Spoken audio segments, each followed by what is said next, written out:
Today we're inside the factory where Korean spicy noodles come to life. Let's dive in and see how the noodles we all enjoy are made. First off, we're in the warehouse where all the ingredients are stored. They pick what they need for the day and take it to the main unit. This is where the magic happens. They mix simple ingredients like wheat flour, water, salt, and a special ingredient called conceptual. This mix is what turns into the noodles. We get to see everything up close. They mix everything until it's just right. The dough needs to be perfect, not too hard, not too soft. That's where conceptual comes in. It makes the noodles just the right kind of chewy.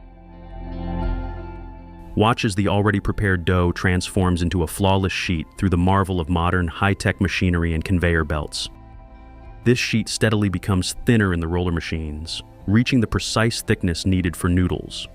The design of this equipment ensures that by the time the dough arrives at the cutting blades, it's perfectly thinned out for the next step.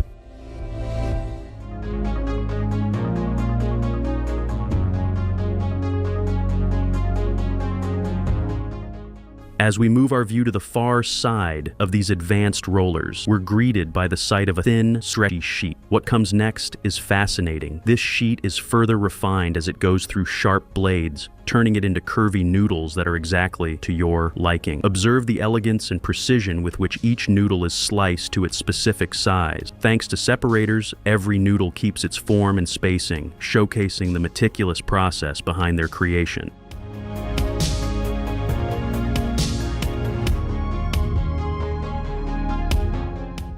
Next up, we take our raw noodles and get them ready for steaming. They go into a machine where special nozzles spray just a little bit of water on them. This helps the noodles steam properly and get half cooked. After the noodles are steamed, they move on a conveyor belt to a cutting machine.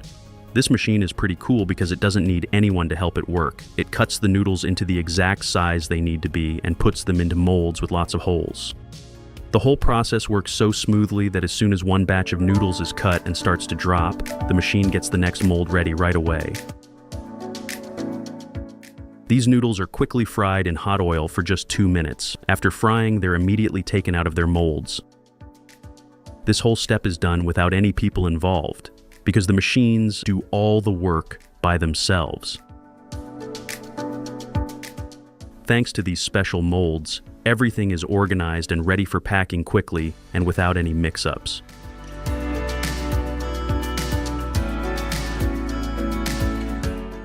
We have an amazing machine to show you. It uses what we often call robotic arms to pick up cups for the noodles and place the noodles exactly on top of them.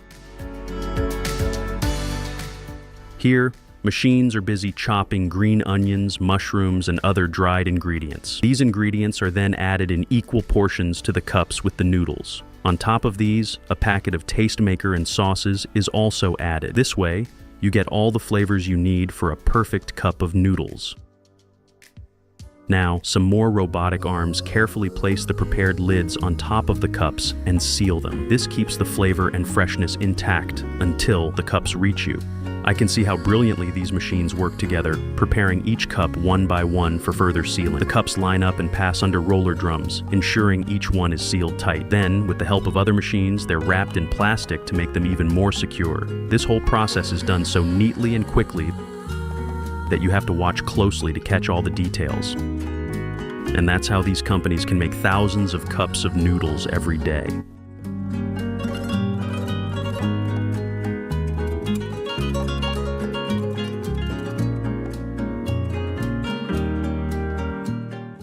Ever noticed how vibrant and eye-catching Korean noodle packaging is? There's a science to that too. Companies invest in psychological research to design packaging that appeals to emotions and taste expectations. It's all about creating a visual and tactile experience that complements the culinary one. This big robot is now being used for stacking, so it can handle all the boxes gently and with care. It makes sets of 6 boxes and easily lifts and stacks them in one place. This way they can be easily picked up later and loaded into transport trucks. Let's give you a closer look at special requests. See how easily the robot is working and handling this tough job all by itself. These error-free machines are very helpful in making the business successful because having less labor and making more products is always good. And these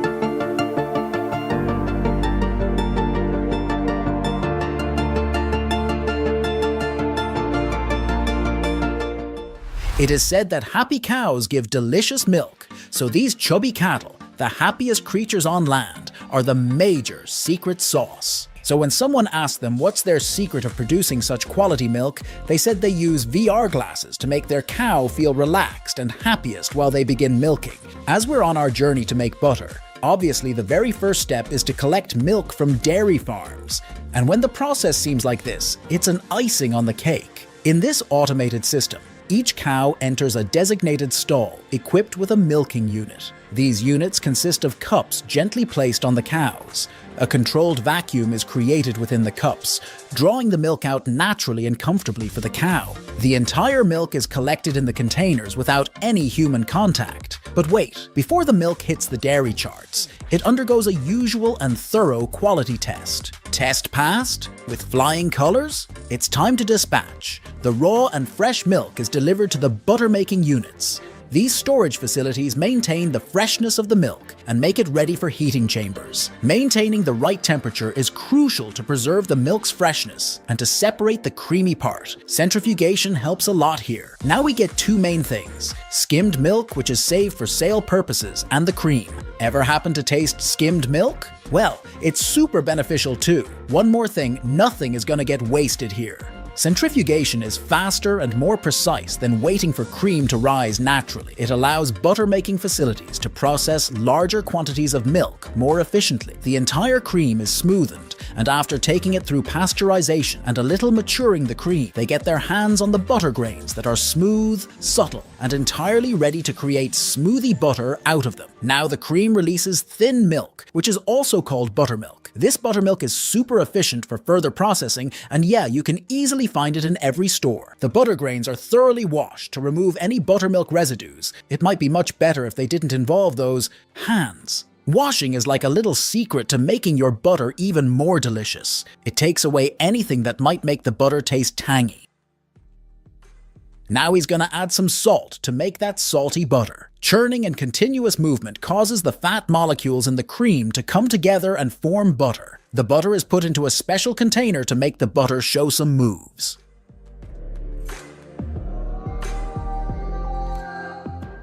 Now these kneaders continuously knead the butter mixture to make it even more creamy and flow like an unbounded stream. You know, in ancient times, the value of butter was so high that people would use it as currency. Imagine going to the market and paying in pats of butter. Also, there's a village in Tibet where they make a special type of butter that doesn't melt, even in the summer heat. Someone here? Come fast, look how uncontrollable this flow is.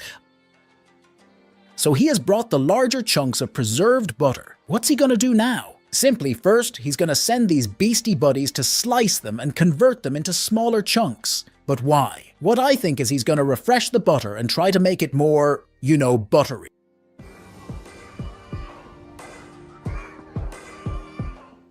There was once a heated debate about whether butter or margarine was healthier. The debate got so intense that some countries even banned the use of yellow coloring in margarine to avoid confusion with butter. It was a spread showdown. You do realize what margarine is? The major difference is in their making. Margarine is processed with the help of vegetable oils that can be corn, soy, sunflower, and more best for those who are on a vegan diet, while the butter is made through pure milk.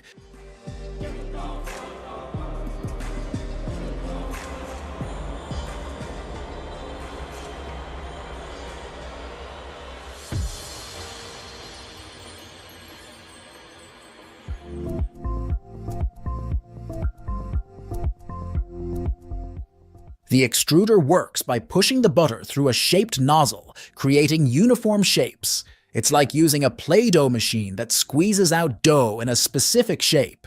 In this case, it's shaping butter. And for those who love hand-molded, beautifully shaped butter, this is for you. Packing begins! The machines beautifully work in harmony. One is placing the tubs in place, and the nozzles are pouring the smooth, textured butter into every tub, filling them to a fixed extent. Yeah, don't mind that last robot who's sealing these tubs with the golden paper. The process keeps going, and finally, they are popped up from their containers, and a robotic arm passes them to a conveyor belt. And this roller coaster is not just a style, It's another technique to take them conveniently towards the barcode generators.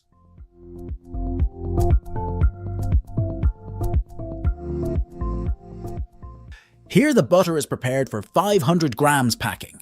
Packing is ready, and the butter is continuously rolled for a creamy texture. The robotic cutter and butter pourer work side by side for quick packing. So, on the backstage, butter is added to the pouring container from where the tiny nozzles fill up the molds. The sealing wrapper injected into the sealing machine makes sure every butter cube is perfectly sealed.